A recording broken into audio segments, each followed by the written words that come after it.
Hi there, I am Birgitte Deda Wilms, and I am the podcast with Gemma and Ian. And I'm here to talk about my decades in the water as an underwater photographer and my experiences, and also about my new projects and my desire to create the new generation of ocean ambassadors. Hello, welcome to the Big Scuba Show.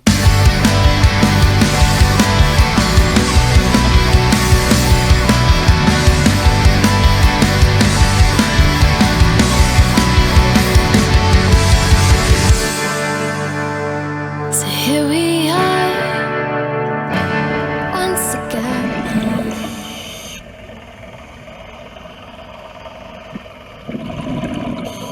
Yeah, if anybody listening out there wants to give us a call and leave a message, call the back phone. Okay. And the number is 447810005924. Did I get it right? You certainly did. Right, so we'll now move over to listen to our guest, episode 59, and it's Birgitte Deda Wilms.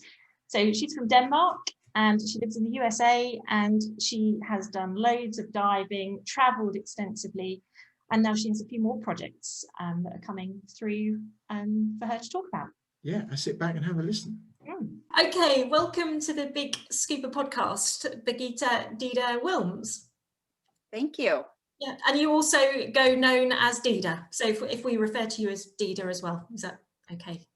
That's perfectly fine. Yes. And you've noticed I've left the... Thanks for tuning in to the Big Scuba podcast, and this is our YouTube channel. Before we go any further with this video, please do remember to subscribe so you can keep up to date with what's going on and when we're bringing out new videos, whether it's audiobooks or whatever we're up to, diving, snorkeling or on the bikes.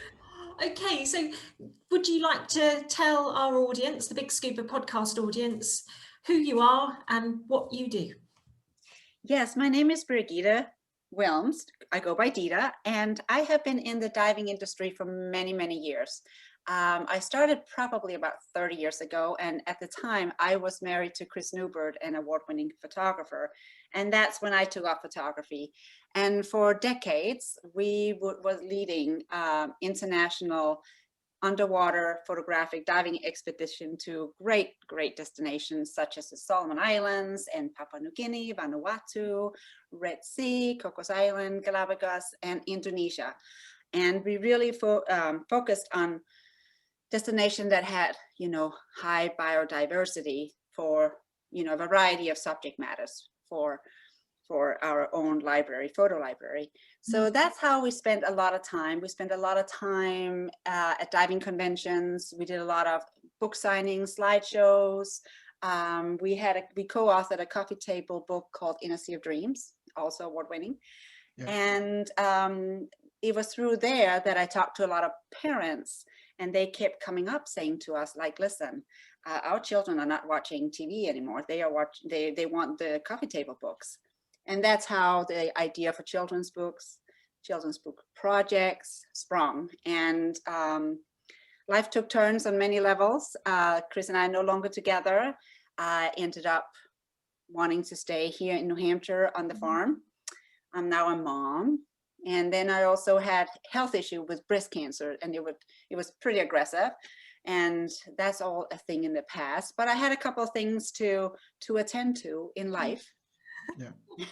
that I needed to. So I also kind of needed a break from the scuba diving. It was so intense. We did it for so long, and it was just like I just needed a break. Yeah. So I am also proud to be a part of the Women Divers Hall of Fame. I was inducted in 2003. And yeah, so I have been published. I've been published, internationally with, I hang in the Smithsonian. I've been Life Magazine and National Geographic. Actually, I don't know where my pictures are published. I just get a statement. So I can't really follow it. But yeah, so that's the short story of what I am about. Yeah. So what got you into scuba diving? What made you get in the water? Oh, what I got in the water? Well, I grew up in Denmark, and Denmark is surrounded by the ocean. So we see the water all the time. We're very natural, but I had this fabulous, at the time, I was probably 8 or 6, around that time, young kid. And that was right, Jacques Cousteau had the Cousteau family, they had their series. So it was like a big deal, you know. In Denmark, we had one channel on the TV, and we would gather as a family in front of the TV on Saturday nights. Oh, wow. So that's when we were watching that. And then they followed over, like in the gas station, we fill up with gas, you would give this book. And then if you fill up a certain amount, you have stickers. And it was all about Jacques Cousteau and the Cousteau family. And so it became a passion of mine, something I always wanted to do. In Denmark, they were very strict. You have to have it I think you had to be 18 at the time before you could do it. So when I went as an au pair after high school to California, I said, well, I'll get my certification there. So I certified in Monterey Bay in California. Yeah, that's good. So was that warm water diving or cold water? Totally cold water. Yeah. Very miserable. It's like the first dive, you know, is beach diving, and you have your 1/4-inch wetsuit, you know, a Farmer John, and you're crawling into the water. So it was not a really inspirational dive, but I got my certification at least. Yeah, no, that's good. Great. And what kind of level have you gone through? What levels have you got anywhere else that you want to go in terms of your diving? No, I was not that interested in the certification, and it was also a liability.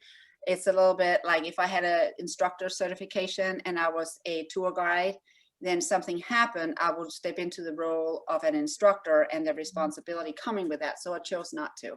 It really was, I could dive all I wanted. I had nitrox, you know, and I think advanced open water. It was like, but the nitrox was great, but that's as far as I took it. And it was actually a guest on our trip in Galapagos that certified me there. So that was, you know, very essential, and certification all divers should have, I believe. But other than that, it was the photography. I had the vessel, I knew how to dive, and that was all I needed in order to get to the photograph. And that was really the focus of why I was in the water. You've dived in some lovely places. Yes. Yeah, Lovely really places. nice places. And we did it for so long, you know, it's been one of the real privileges is that Solomon Islands, we were there 17 falls in a row, and we were not there for 2 weeks. We were there for a minimum of 6, sometimes 13 weeks in a row. Wow. So I have spent 3.5 years combined in the water, spanned over almost 2 decades. And it was really great because you got to see reefs that did the natural cycle with, you know, being wiped out by crown of thorns, and how they came back, how long they took. And that was really great.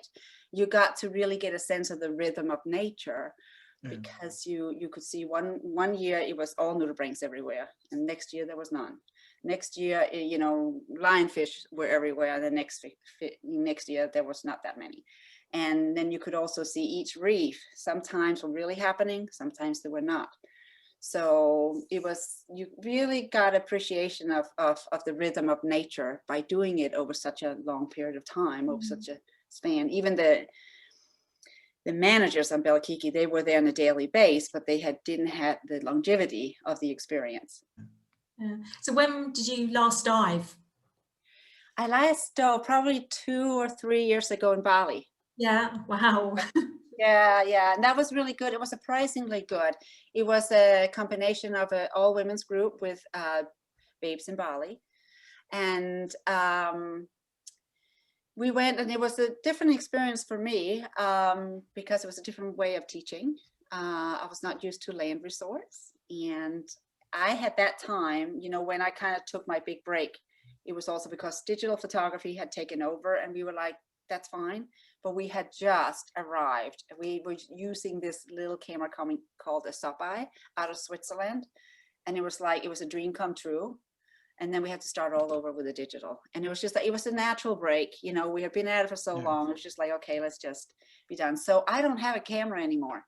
I have a land camera. I've got my 100 to 400 millimeter Canon EOS, whatever fancy camera it is. So I'm back, you know, and getting into wildlife as much as I can, with, you know, a little hard with the girls, but, you know, we live surrounded by nature. Yeah. So I'm back into land photography, but I really have to concentrate on being a mom But I'm taking that as an opportunity because I'm very flighty.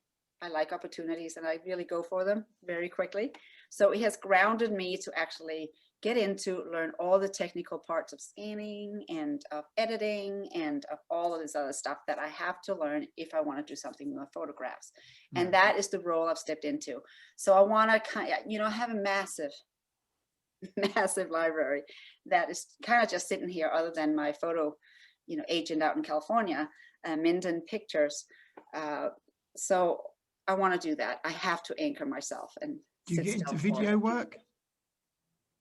Excuse me? Do you get into like taking video work, or is it just stills? It's just stills, at this point. Yep. Yeah.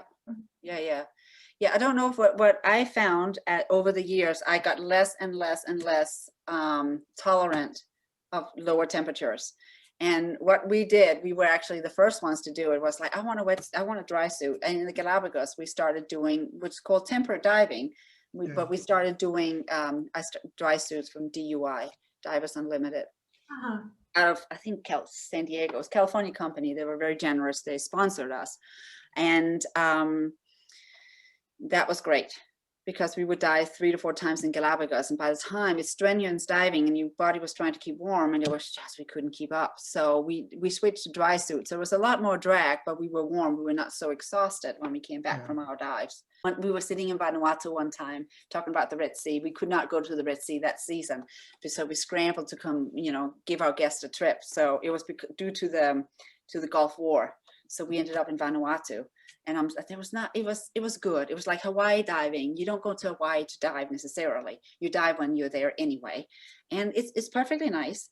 But it wasn't like Solomon Islands or Papua New Guinea. But I'm sitting on a dive site, and next thing I look up, there's a humpback whale right over me. Wow. It's so much fun.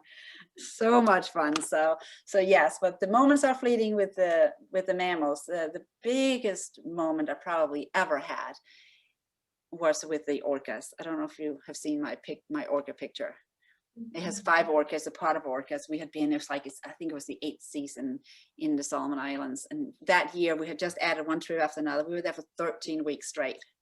And, we were so locked into the schedule of when the inter-island planes were landing. So if one group came out, one group landed, we would probably put the same group on that flight. So there was no break.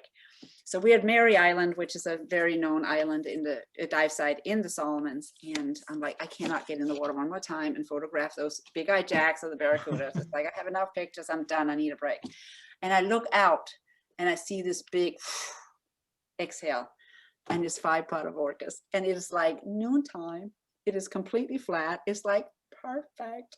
So we managed, and we got photos of this pod of orcas, and it's just that was like a moment, truthfully a moment of a lifetime. And there's just a great sense of intelligence and great sense of, they acknowledge us, but just by, it's like an airplane tipping its wings. They just tipped and looked at us and just went by. Amazing. We went in the water with them several times. So I came across them too in the Galapagos up at the northern island of Darwin. And I'm sitting there with one of our guests, Mark Thomas is his name.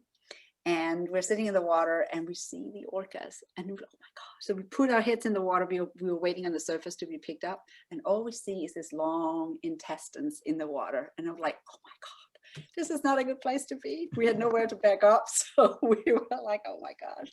And then later on, it was probably the same pod of orcas. And they were in the southern part of the Galapagos, and we were there when they were coming up with Galapagos sharks in their mouths. So, we were out in the water, nobody was going in, but I gotta jump in just to see it. But, so yeah, it's always exciting when you have, diving with mammals. So. Yeah, they say they really are very intelligent animal, don't they? The orcas. Oh, yeah. They're a real sense of intelligence. When you sense it right away. You also know they are the masters and you are not. Mm-hmm. They're just like, they rule the show. You are in their world, you are in their presence, not the other way around. Yeah. So tell us about, if you could take 3 people in the water with you to dive, who would you take in with you? If you could. Anyone from history? Who would I take in the water with me? I would take my daughters. Could that count Yeah. as one? I would Yeah. take my daughters, absolutely. I would take my brother. Oh, Is he a diver? nope, nope. But just I would love for him to see it and experience what I've experienced. I've got a lot of people I want to take in the water. A lot of people come to mind are people that are already in the water. So, you know, I would probably choose people that are non-divers so they could see what they haven't seen yet. Yeah. But as far as people, you know, I met a lot of people in the industry like Jacques Cousteau and Jean-Michel Cousteau and Sylvia Earle and Stan Waterman. And one person I would like to reconnect with is Buzz Aldrin, second man on the moon. We used to run into him in Solomon Islands because he used to do trips there too. Yeah. So I met him there, also met him at MIT at their 100th anniversary in Boston. So that was fun. I would like to spend some time with him. That's that a would good be choice. great I like fun. that choice. Yeah, that's from one extreme to the other. It's yeah. Yeah. But as far as people, I would want to bring people in the water that have not seen it. Or I have a couple. We were so blessed with a fantastic customer guest list, and obviously Jose is my second hand. But there was lots of other guests that I would love to see again and dive with again. They were really great people. So, you know, a lot of my guests I would want to put in the water, but yeah. So I think those would be my choices. Yeah, good choices. Choice. Yeah. Yeah. So when you're diving, do you have a favorite piece of equipment that you can't dive without, or you? Well, it would be my camera. Yeah. It would be my camera. And I was very light on this, you know, I never had a knife. I was really trimmed down. It was just my wetsuit, you know, a hood if I needed it, and then my BCE weight belt if I never needed had a it. knife? Sometimes I didn't. What's your thoughts about not having a knife? Because it's in the way. It's just one more thing to just. I used to have You scissors. see that a in case lot. you Though, get even with inland lakes, you see all these divers, all these knives. You think, oh my God. so it's quite unusual to hear somebody say you actually never wanted a knife. I never had it. I had scissors, surgical scissors in my pocket in my BC in case I came across fishing line. That's a good But I idea. mean, what are we going to use a knife for in the water? Honestly, what am I going to find? What am I going to do? Yeah. Going to fight off sharks? Am I going to, you know, cut down trees? What am I going to do with a knife? So I got to put a knife on when I go. I don't know. There's no use for it. Yeah. Well, I haven't purchased a knife yet. Maybe I'll get a pair of scissors. And then you have to strap it on, and sometimes you just got to get in the water. You know, you got your what? You know, I mean, I could get in my wetsuit in 30 seconds and be in the boat. Tell me to go diving, I'll be in a dinghy in 2 seconds. Yeah. You know, I don't need all the strapping and all this other nonsense. You know, so I didn't even have a dive light on me. And there was nothing dangling off of me. We used to have we eventually went to the tubes because we had Galapagos. Well, our guests started floating around. They floated off with great distances, and you know, we became aware this was a good idea. So we had a sausage, they were called. That's what I had, and then I had scissors. That was it. My camera and me. I didn't even have a snorkel. Well, Because it gets in the way, and it was like, oh God, yeah. Yeah, or you go for that and not you know, it's just Too much. It's just you don't need it. It's more drag. I had enough in carrying my camera, so. yeah. Well, I like that. Keep it simple. That's really Yes. Exactly. Yeah. And then also, truthfully, when you're in the water, there is enough going on that you don't need all the extras. So, you know, having a knife around my ankle just didn't make me feel any safer. So if you could have a billboard and you could put a message on that, and you want to get a message or statement, and you want to put something on a billboard to say something to thousands and the millions of the people in the world, what would you put on it? Can be anything you like. A picture, can be a photo, can be a statement. But you want to make a statement. Ooh, that's a big one, Ian. Where I am and for the message I'm trying to persuade, I would probably have a picture of a very happy looking fish. And I will say, come see us. Awesome. Yeah. Like that. Yeah. Come see us. If you want me to, I can show you some of the pictures. I might better give you a little bit more of an idea. If you could screen share, I pulled them up and we can just take a look at them real quick. It's just about 10 pages, maybe not even, but just to see where I came from. Yes, yeah, we can see that. Yeah. These for Blenny, super simple, Galapagos Islands, super cute fish. So that's kind of where that's where I'm going with it, the cuteness of the fish. You can see the character in it, can't you? Well, that's it. And that's kind of where I'm going with my photography. Now I'm getting a little weird. So there's an octopus, and that was from New Guinea. I mean, a lot of personality there, a lot of color, you know, and that's, you know, if that can't, you know, that is gonna, in my opinion, you know, be enough rather than the scare tactic that we've seen before. And, you know, they're a smaller animal, but they're just as great. But I really want to show you, this is the shark that's hanging in the Smithsonian, and this is where I am going for, like, the shark. It's beautiful. It's just in nature. But, you know, I got the pink, I got the, you know, so it's balancing out with a lot of blue with the pink. So the girls feel that, you know, they belong there too. Clownfish, that's also the cover of the book, Clownfish. So Right. that one they know, but lot of contact with the, you know, and here's the leaf fish. Again, pink, and I do that on purpose, but then I, you know, balance it out with the blue. Knobby stonefish, you know, pretty scary, pink and green. You know, I'm just really trying to draw both boys and girls out in there, and it's for nudibranch. So that was just some examples of, is there anything? Oh, the whales. Oh, this is the orcas. Wow. You know? So the whales there, you know, again, the pink with the blue, and I think it looks great. Yeah. But I want there to be interest for all. Yeah. So, yeah. Yeah. So that was my dog and pony show. But eagle race, here's another one. That's from Galapagos. And again, it's not a macho picture, but it's a very pretty picture, and that's what I'm after. So yeah. And you can see how it will draw the curiosity of children. You know, they're going to be fairly little, aren't they, doing their ABC? So Yeah. yes, yeah. And then you go to the website and you learn even more. And then I'll have a website about the animal, and it's very chatty, and it's like with the clownfish or the leaf fish, it behaves like a leaf, and then it describes how the leaf fish will shed its outer skin, and like, can you imagine if you could do that, you know? And or with the octopus, can you imagine if you could look like your room or change color to match your room exactly? That's kind of my analogy. And I'm trying to draw things in the children's life, such as like brushing your teeth, personal hygiene. Family obviously is hugely important. Their rooms are very important. So meet them at that level for the children's books. Yeah. yeah, no, that's excellent. That's really good. So if people want to find out more about you, is your website up and running yet, or is there anywhere else they can go to learn more about what you do? Yeah, they can contact me through Facebook at this point. Is the best way to do it.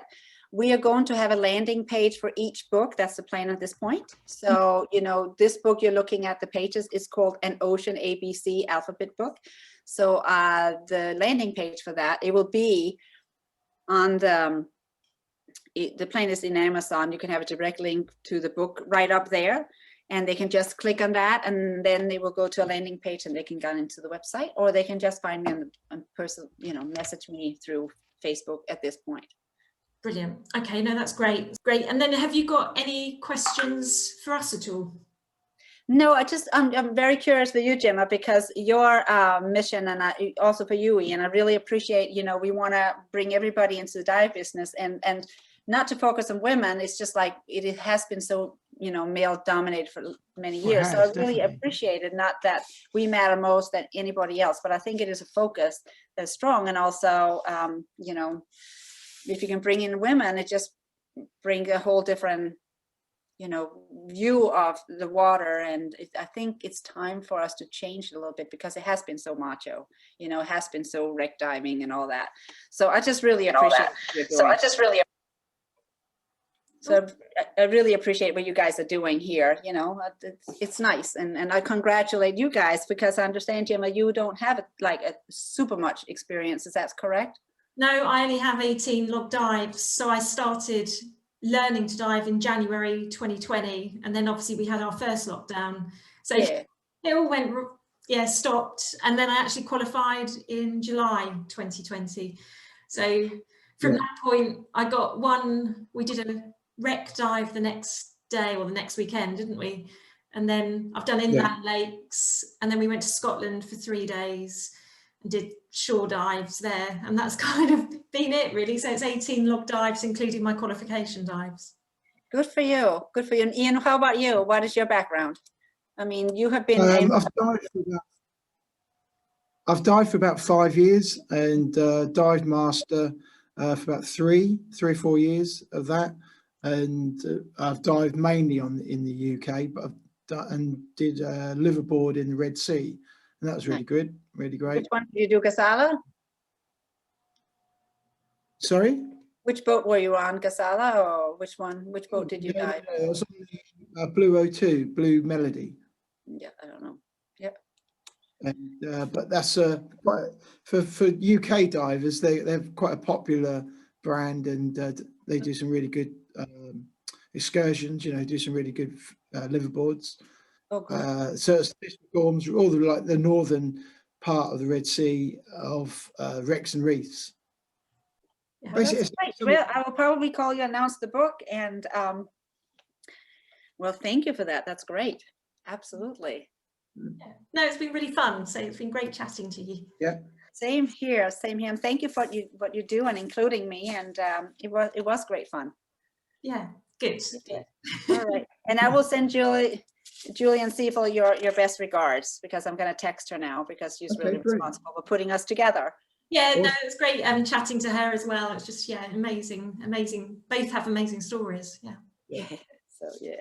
So yeah, and if you have any questions for me, you know where to get me. And you know, if you ever come to the US, not that you will anytime soon, but keep me in mind. We're literally just across the dam, as we say.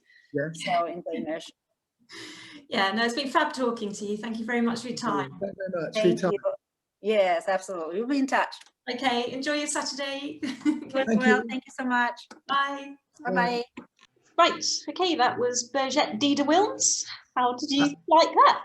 Yeah, that was really good, wasn't it? Yeah, really interesting. So we're looking forward to her books coming out, and as soon as we've got notification of when, then they'll be on our social media, and we'll be plugging them away for her. We certainly will, and I want to say thank you very much to Deda to joining us on the Big Scuba. Yeah. So, and we have also got one of her good friends coming up on episode 60. Oh, pray tell, who's this? Her name is Julianne Zeifel. So she is another member of the Women Divers Hall of Fame. Yeah. And she has dived, she's mixed in all the diving circles you can imagine, all the big names. She's a good friend of Sylvia Earle's as well, isn't she? Yeah, so our conversation with her was, very entertaining. She mentioned lots of names of all these amazing people that she'd met through her career. Based in the US. Yeah, and she does a lot of work with teaching children as well, and charity work. Yeah. And again, she's another breast cancer survivor, so that's where the connection lies with Birgitte Deda Wilms. And done a serious amount of diving in the past. Yeah. So so that's coming up in episode 60. So that will be another entertaining. I can't believe we're on episode 60, Jim. I know, whizzing by. I was only 5 minutes ago. Was it like 50? Now we're on to 60. So that's brilliant. No, some exciting things in the pipeline as well, haven't we? So, yeah. All good stuff. Yeah. So that's what's coming up in episode 60.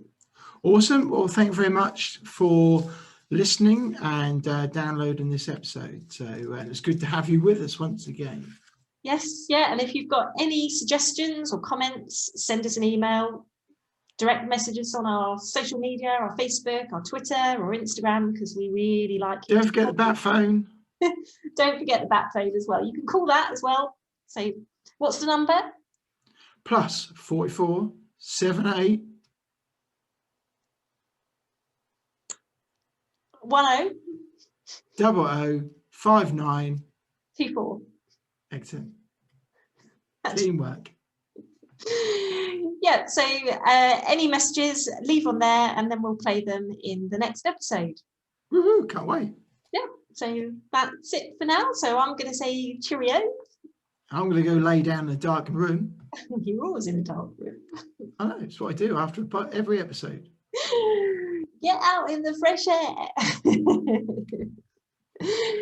Anyway, right. So we'll be back in a week's time on episode 60 with Julianne Zeifel. So that's enough from Gemma.